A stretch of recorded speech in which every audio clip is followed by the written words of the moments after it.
भारत का विश्व शांति में योगदान। भारत का विश्व शांति में योगदान, ये आपको इसलिए याद रखना जरूरी है क्योंकि इसके बाद एक विषय और है इस अध्याय के तहत, और वह है भारत का संयुक्त राष्ट्र संघ में योगदान। ये दोनों मुद्दे एक दूसरे से ओवरलैप भी हैं, एक दूसरे से जुड़े भी हैं, लेकिन यहाँ पर आपको भारत का विश्व शांति में योगदान यानी भारत कैसे संयुक्त राष्ट्र संघ के उद्देश्यों की पूर्ति में योगदान कर रहा है। संयुक्त राष्ट्र संघ का उद्देश्य है शांति व्यवस्था, विश्व की शांति। भारत कैसे उस व्यवस्था में जुड़ा हुआ है या कैसे उस व्यवस्था को बनाए रखने में अपना योगदान कर रहा है, इस पर पढ़ें। अभी तो ये फिलहाल ये तय है कि आज की तारीख में, वर्तमान में, कि मानव मस्तिष्क में निश्चित रूप से युद्ध की निरर्थकता अब बढ़ती जा रही हो। मानव मन में युद्ध की निरर्थकता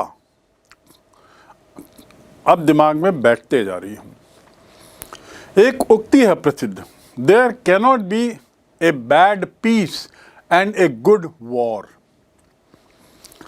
there cannot be a bad peace and a good war.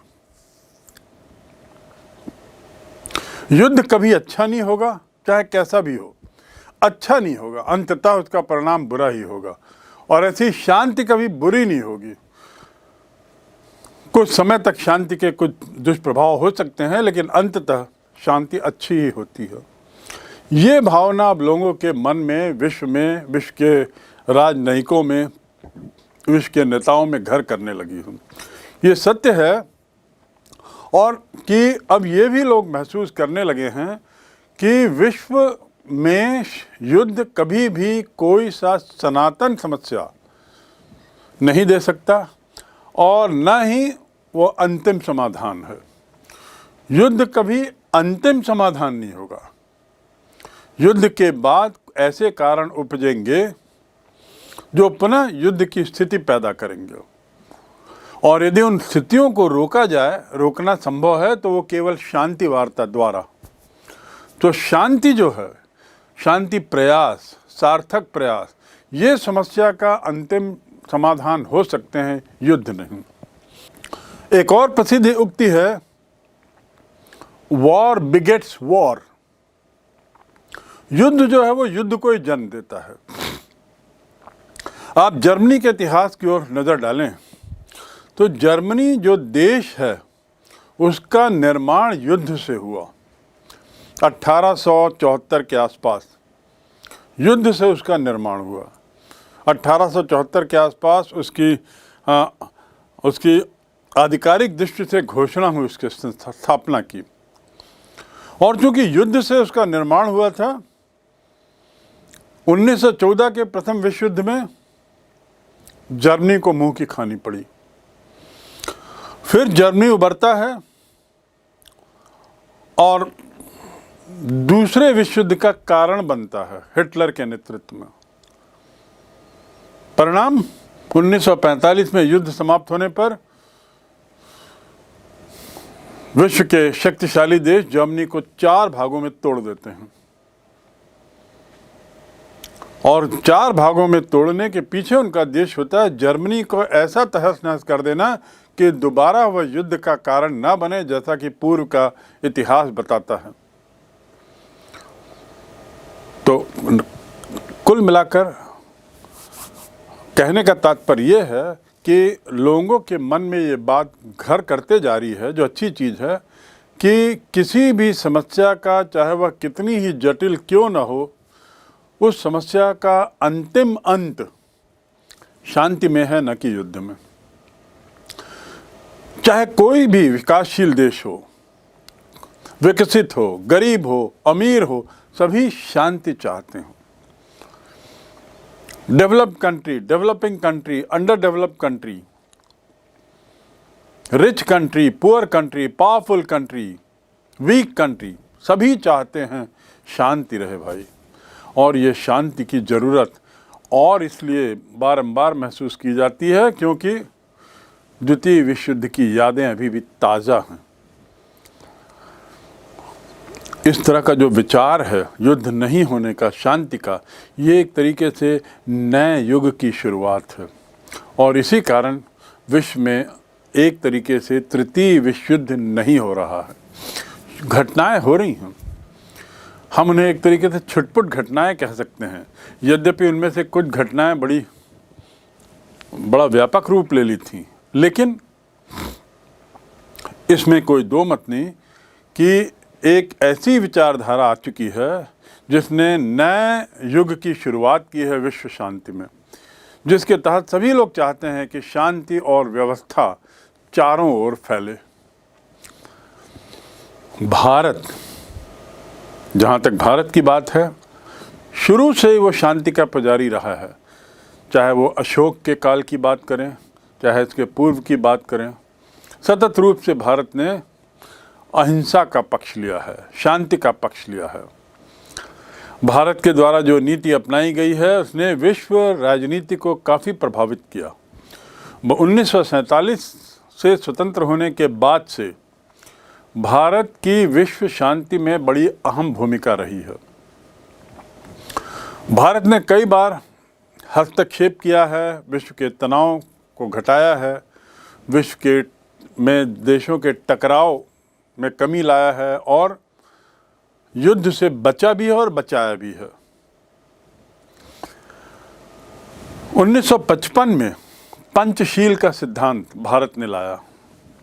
Panchsheel, Bharat और चीन के बीच के तत्कालीन नेताओं के बीच में ये पंचशील के 5 सिद्धांत अंतर्राष्ट्रीय राजनीति के मान्य सिद्धांतों के रूप में सामने लाए गए थे। उसके बाद इस शीत युद्ध के काल में, जहां 2 महाशक्तियों के बीच पूरा विश्व बंट चुका था और दोनों महाशक्तियां अपनी ताकत बढ़ाने में और दिखाने में पुरजोर शक्ति लगा रही थी, वहां भारत के नेतृत्व में एक गुट निरपेक्ष आंदोलन की शुरुआत हुई। एक तीसरी तीसरी शक्ति के रूप में। पहली शक्ति तो अमेरिका, दूसरी शक्ति सोवियत संघ और गुट निरपेक्ष आंदोलन से जुड़े हुए देश एक तीसरी शक्ति के रूप में उभरे, जिनका उद्देश्य था किसी भी गुट में शामिल ना होना, क्योंकि शामिल होना अर्थात उस देश की ताकत में बढ़ावा करना उस महाशक्ति की, और दूसरा यानी अपनी स्वतंत्रता खो देना, क्योंकि अब उस गुट के होने के नाते हम विवश हो जाएंगे कि जो महाशक्ति है उस गुट की, उस महाशक्ति के आदेशों इशारों का पालन करें। तो पंचशील के माध्यम से और गुट निरपेक्षता के माध्यम से भारत सतत रूप से शांतिपूर्ण सह अस्तित्व का संदेश देता रहा है। शांतिपूर्ण सह अस्तित्व को, पीसफुल को एग्जिस्टेंस, एग्जिस्टेंस ही नहीं, को एग्जिस्टेंस, सह अस्तित्व। और जो विश्व की महाशक्तियां हैं वो भी इस बात को समझ रही थी। कई बार भारत के इस विदेश नीति को लेकर महाशक्तियां भी नाराज होती थी, लेकिन भारत और उसके साथ उसके मित्र देश, तत्कालीन मित्र देश, विकासशील देश, वे इस बात से कतई चिंतित नहीं थे और उन्होंने एक स्वतंत्र रास्ता अपनाया था, क्योंकि उनको मालूम था ये शांति का रास्ता है। पंचशील का जो सिद्धांत था, ये पंचशील का सिद्धांत अपनाकर भारत ने संयुक्त राष्ट्र संघ में भी भारत के सिद्धांत की बड़ी प्रशंसा हुई थी, क्योंकि अंतर्राष्ट्रीय राजनीति का, सह अस्तित्व का एक बहुत बड़ा आधार माना गया था। उल्लेखनीय है कि यहाँ ये कहना जरूरी होगा कि संयुक्त राष्ट्र संघ का जो चार्टर है वो भी अंतर्राष्ट्रीय शांति व्यवस्था और आपसी सहयोग की बात करता है, जैसा कि पंचशील में निहित है। पंचशील के ये 5 सिद्धांत आप देखिए, इनका विस्तार से अध्ययन आप किसी अन्य अध्याय में कर सकते हैं जो पूर्व में पढ़ाया गया है, लेकिन फिलहाल आप जानें कि पंचशील के सिद्धांत और संयुक्त राष्ट्र संघ के चार्टर के सिद्धांतों में काफ़ी कुछ समानता है। जब भारत का संविधान बना था तो अनुच्छेद 51 directive principles of state policy, नीति निर्देशक सिद्धांत, उसमें विश्व शांति के लिए उचित तरीकों को अपनाने पर बल दिया गया था। यानी एक संवैधानिक प्रावधान हमारे यहाँ विश्व शांति के लिए किया गया। भारत के अपने संविधान में विश्व शांति पर प्रावधान किया गया है। उसके एक अध्याय में ये स्वयं में इस बात को साबित करता है कि भारत विश्व में शांति का पुजारी रहा। मैं जो बिंदु बता रहा हूँ वो बिंदु इस बात को साबित करने के लिए बता रहा हूँ कि भारत कैसे शांति के लिए प्रयासरत रहा है, विश्व शांति के लिए, और उसके तहत ये तीसरा चौथा बिंदु है। इसके अलावा अंतर्राष्ट्रीय शांति और सुरक्षा में भी भारत ने बहुत बार मदद की है, बहुत बार प्रयत्न किया है। गांधी जी के आदर्श अगला बिंदु है। गांधी जी के आदर्श जिन्होंने भारत की सभी नीतियों को प्रभावित किया है, चाहे वो घरेलू नीति हो चाहे विदेशी नीति हो, जो हमारे संविधान का आधार रहे हैं। भारतीय आदर्श, गांधी जी के आदर्श, उस पर पंडित जवाहरलाल नेहरू का अटूट विश्वास, जो भारत के प्रथम प्रधानमंत्री थे और भारतीय नीति के निर्माता थे, ये भी इस बात को साबित करता है कि मात्र ऐतिहासिक दृष्टि से भारत शांति का पुजारी नहीं रहा, बल्कि संवैधानिक जरिए से और उसके बाद पंडित जवाहरलाल नेहरू के शासनकाल में शांति हमारे लिए एक अहम श्रद्धा का विषय थी। इसके बाद अगला बिंदु ये साबित करने के लिए कि भारत ने विश्व शांति में काफ़ी योगदान दिया है कि हमारे जो मौलिक आधार हैं, हमारी जो विदेश नीति का जो मौलिक आधार है वो शांति, मित्रता और सहयोग और सह अस्तित्व है। हमारे विदेश नीति का मौलिक आधार, फॉरेन पॉलिसी के बेसिक प्रिंसिपल्स क्या क्या हैं? शांति, मित्रता, सहयोग और सह अस्तित्व। सह अस्तित्व मतलब को एग्जिस्टेंस।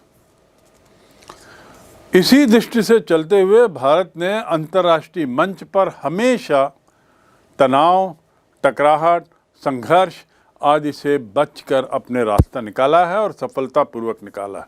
भारत किसी भी अंतर्राष्ट्रीय विवाद में उसने किसी एक देश का पक्ष इस रूप में नहीं लिया कि वह युद्ध को भड़काए, बल्कि तर्क के नज़रिए से उसने अपनी बातें रखी, अपना पक्ष रखा। भारत की जो विदेश नीति का एक अंग था गुट निरपेक्षता, उसमें बात को स्पष्ट किया था भारत ने कि भारत किसी एक गुट में इसलिए नहीं जा रहा है क्योंकि वो उस गुट का विरोधी है, बल्कि इसलिए वो किसी भी गुट में शामिल नहीं होना चाह रहा है क्योंकि वह विश्व शांति को ध्यान में रखते हुए तय करेगा कि किस महाशक्ति का या किस घटना में किस देश का योगदान शांति के लिए है। दूसरे शब्दों में हम कह सकते हैं कि इसी राह पर चलते हुए राजनीतिक दृष्टि से महत्वपूर्ण नहीं होने के बावजूद, तत्कालीन विश्व में सैनिक दृष्टि से कमज़ोर होने के बावजूद अंतर्राष्ट्रीय मंच पर भारत का बड़ा जलवा रहा है। ये इस बात को साबित करता है भारत की अंतर्राष्ट्रीय मंच पे भूमिका। भारत ने विश्व की शांति में जो योगदान दिया है उसे हम निम्न तरीकों से बांट सकते हैं। पहला, युद्धों के विरोध द्वारा। जैसे शीत युद्ध के काल में कई ऐसे मौके आए जब भारत ने स्पष्ट स्टैंड लिया। तो भारत के तरीकों से कैसे, भारत के कौन से तरीके थे जिसने विश्व शांति में योगदान दिया? नंबर 1, युद्धों का सतत विरोध किया। दूसरा, सैनिक गुट जो हैं, सीटो, नाटो, सेंटो, जो आप किसी अन्य अध्याय में पढ़ सकते हैं, उनका सख्त विरोध किया। किसी भी सैनिक गुट में शामिल नहीं हुआ और तीसरे विश्व के देशों से यह अपेक्षा की कि वे लोग भी ऐसे गुटों में न जाएं, और ऐसा करते हुए उसने किसी भी महाशक्ति को ज़्यादा ताकतवर बनने से रोका। तीसरा तरीका जिससे भारत ने अंतर्राष्ट्रीय शांति में योगदान दिया वह है निःशस्त्रीकरण का समर्थन करके। निःशस्त्रीकरण मतलब हथियारों की रोकथाम और हथियारों का हटाना। यदि हथियार बना लिए गए हैं तो उनको हटाना। खासकर ये निःशस्त्रीकरण शब्द जो है वह परमाणु से जुड़ा हुआ है, एटम बॉम्ब से जुड़ा हुआ है, जो बड़ा खतरनाक है। तो निःशस्त्रीकरण में अपनी भूमिका भारत ने बखूबी निभाई है। चौथा तरीका भारत के द्वारा विश्व शांति में योगदान देने का वह है भारत ने शीत युद्ध का सतत विरोध किया है। कोल्ड वॉर, जिसका काल 1945 से 1990-91 तक माना जाता है, जब सोवियत संघ विघटित हुआ 1990-91 में, तब तक का काल शीत युद्ध का। उस दौरान भारत ने गुट निरपेक्षता की नीति के माध्यम से इन ताकतों का विरोध किया, विश्व का बाइपोलर होने का विरोध किया, विश्व का खेमों में बंटने का विरोध किया और ये स्पष्ट किया कि वह किसी एक खेमे से अपने को जोड़कर नहीं देखना चाहता, वह एक स्वतंत्र नीति अपनाना चाहता है। तो चौथा तरीका जिससे उसने विश्व शांति में सहयोग दिया वह है शीत युद्ध का विरोध करके। पांचवा तरीका है जिसके रास्ते पर चलकर भारत ने विश्व शांति में योगदान दिया। सदैव भारत ने साम्राज्यवाद का विरोध किया। साम्राज्यवाद अर्थात एम्पायर बिल्डिंग। एक काल ऐसा था जब 200-300 वर्षों तक पश्चिमी यूरोपीय देश और अमेरिका ये उपनिवेशवाद, साम्राज्यवाद और नियो कॉलोनियलिज्म, नव उपनिवेशवाद में विश्वास करते थे।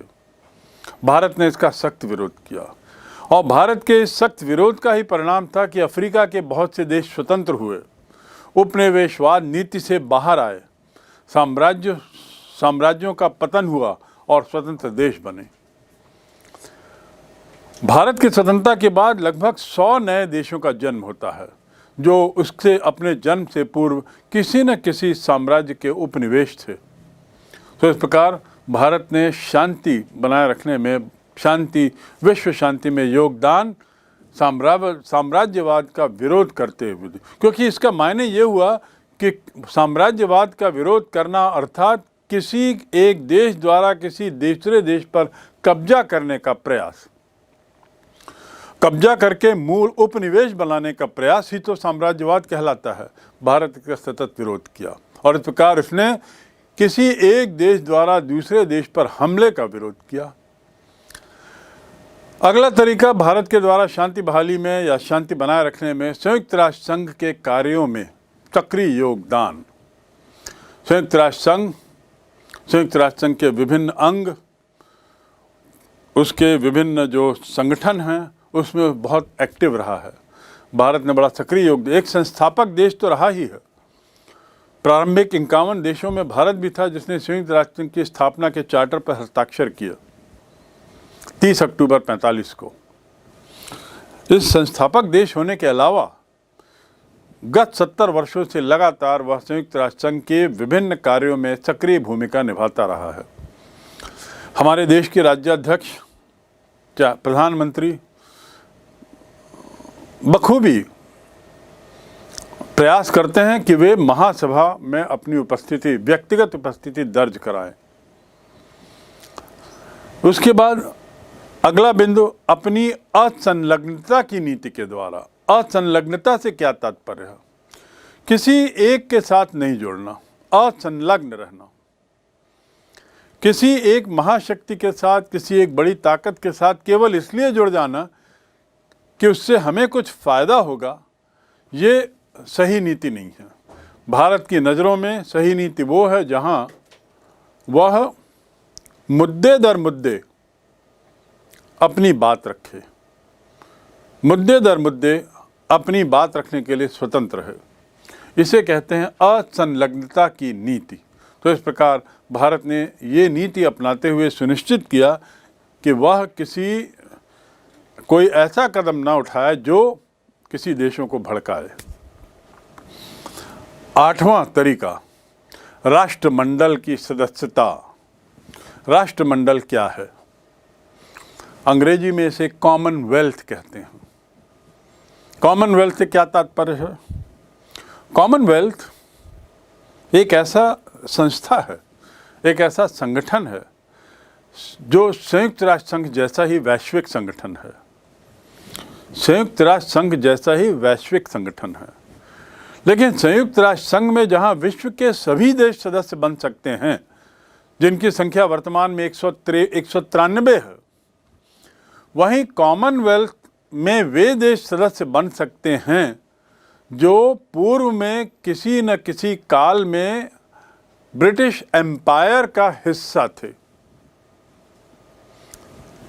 आप पुनः समझ लीजिए, कॉमनवेल्थ या राष्ट्रमंडल देश, राष्ट्रमंडल वह संस्था है जिसके सदस्य वे देश ही बन सकते हैं जो किसी काल में पूर्व में ब्रिटिश साम्राज्य का हिस्सा थे और अब स्वतंत्र हैं। ये राष्ट्रमंडल संस्था का मुखिया ब्रिटिश क्राउन ही होगा। अब ब्रिटिश क्राउन, जिसके मातहत भारत गुलाम था, उपनिवेश था, स्वतंत्र होने के बाद फिर उसी संस्था में बने रहना या बने रहने की सहमति देना एक बड़ी अजीब बात है। लेकिन ऐसा करते हुए भारत ने शांति का परिचय दिया। कॉमनवेल्थ का अर्थ भारत ने ही स्पष्ट किया कि इसका अर्थ ये नहीं है कि हम किसी तरीके से ब्रिटेन के नीचे हैं, बल्कि इसका अर्थ केवल ये है कि पुरानी संस्कृति जिसमें हम सारे देश जुड़े हुए हैं, एक एम्पायर से, पूर्व के एक एम्पायर से, वे संबंध हमारे बने रहें। अब वो मैत्रीपूर्ण संबंध में बदल जाते हैं। तो इस प्रकार आज जो कॉमनवेल्थ संस्था है, आज जो राष्ट्रमंडल संस्था है, उसने तो बिल्कुल दूसरा रूप ले लिया। राष्ट्रमंडल खेल दुनिया के बहुत अहम खेल कूद का आयोजन माने जाते हैं। कॉमनवेल्थ गेम्स, कॉमनवेल्थ के जो सदस्य हैं, सदस्य राष्ट्र हैं, इनकी सतत रूप से बैठकें होती हैं और किसी तरह का वैमनस्य नहीं, किसी तरह का मन मुटाव नहीं। इसके अलावा कॉमनवेल्थ देशों के बीच में जो राजदूत हैं, वे राजदूत एक दूसरे को, अपने को राजदूत हिंदी में, एम्बेसडर अंग्रेजी में नहीं, वे एक दूसरे को हाई कमिश्नर कहते हैं अंग्रेजी में, हिंदी में उच्चायुक्त। ये भी एक राष्ट्रमंडल देशों के बीच की एक सहमति है। तो भारत ने राष्ट्रमंडल की सदस्यता में शामिल होने की सहमति देते हुए विश्व शांति को बनाए रखने में बहुत योगदान दिया, क्योंकि यदि भारत इसका सदस्य नहीं बनता तो संभावना थी कि बहुत सारे देश जो पूर्व में ब्रिटिश उपनिवेश का हिस्सा थे, ब्रिटिश साम्राज्यवाद का हिस्सा थे, वो इसके सदस्य नहीं बनते और इस प्रकार एक इतना बढ़िया मंच अंतर्राष्ट्रीय शांति का बेकार हो जाता या उसका अस्तित्व ही नहीं होता। भारत के इस संस्था से जुड़ने से बहुत से देश जुड़े और ये प्लेटफॉर्म अंतर्राष्ट्रीय शांति के लिए एक बहुत अहम प्लेटफॉर्म बना है। और इस प्रकार इस प्लेटफॉर्म में जुड़कर एक सक्रिय भूमिका निभाते हुए भारत ने विश्व शांति में योगदान देने का प्रयास किया है।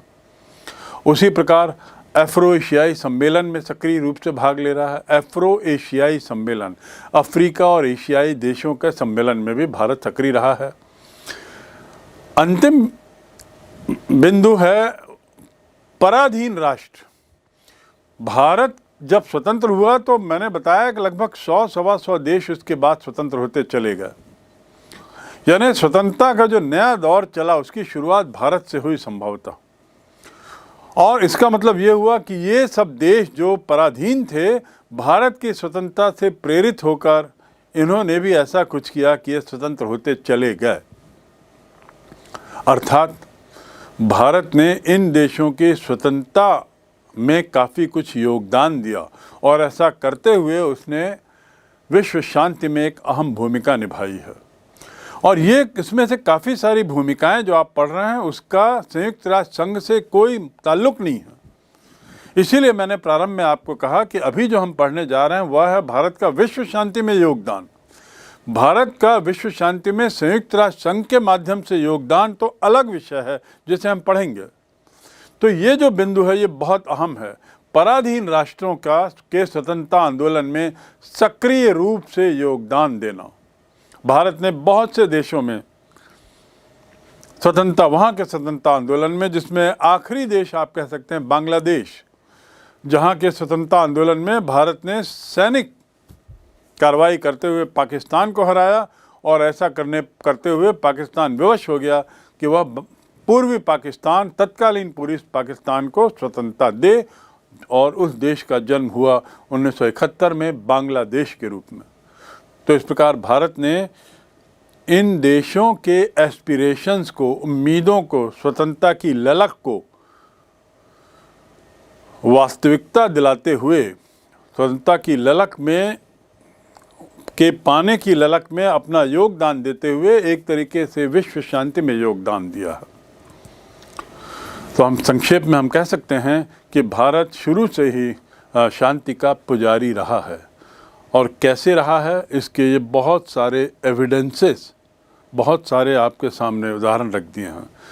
सदैव हस्तक्षेप, तनाव, युद्ध से अपने को बचाए रखा और सक्रिय योगदान दिया है। सह अस्तित्व का मार्ग अपनाकर शीत युद्ध का विरोध, सैनिक गठबंधन का विरोध, निशस्त्रीकरण का प्रयास तो उसने लगातार किया है, यानी शस्त्रीकरण का भी विरोध किया है। हमेशा उसने ऐसे सम्मेलनों का अपने को हिस्सा बनाया है जो मित्रता के लिए हों, सहयोग के लिए हों, शांति के लिए हों और ऐसे प्रयास करते हों। इस कार्य में उसने यूएनओ को भी बहुत बार महत्वपूर्ण समझाई, सुझाव, मदद की है, जिसका जिक्र कर सके। इसलिए हम कह सकते हैं कि अंतर्राष्ट्रीय शांति और सुरक्षा के रक्षक और उसके अग्रदूत के रूप में भारत जो है संयुक्त राष्ट्र संघ और पुराने राष्ट्र संघ की अपेक्षा उसने संयुक्त राष्ट्र संघ के साथ एक सक्रिय भूमिका निभाई है और राष्ट्र संघ की तुलना में संयुक्त राष्ट्र संघ ज़्यादा सफल रहा है, ज़्यादा सफल सिद्ध हुआ है। संयुक्त राष्ट्र संघ की भी अपनी बुराइयां हैं, उसमें भी कई विषमताएं आई, उसमें भी कई विफलताएं हुई, लेकिन सबके बावजूद मानवीय बुद्धि की जो मैंने बात की है कि जो स्थितियां हैं उन स्थितियों में संयुक्त राष्ट्र संघ ने अपना भरसक प्रयास किया है, अपना श्रेष्ठतम दिया है विश्व शांति को बनाए रखने में। और तीसरा विश्व युद्ध अभी नहीं हुआ है, यह संयुक्त राष्ट्र संघ की सफलता का एक बहुत बड़ा पैमाना है। भारत का इसमें सहयोग भरपूर रहा है। कुल मिला के निष्कर्ष इस बात का यही निकलता है कि संयुक्त राष्ट्र संघ विभिन्न असफलताओं के बावजूद एक सफल संस्था मानी जा सकती है और भारत उसकी सफलता में भारत ने भी काफ़ी कुछ योगदान दिया है विश्व शांति को बनाए रखने में।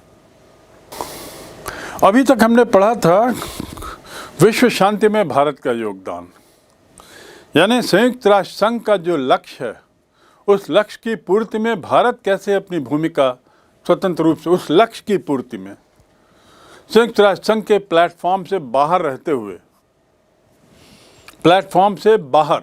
हुए नहीं, संयुक्त राष्ट्र संघ के प्लेटफॉर्म से बाहर संयुक्त राष्ट्र संघ में रहते हुए भी उसने अपनी भूमिका विश्व शांति दूत के रूप में एक बहुत अहम भूमिका निभाई है।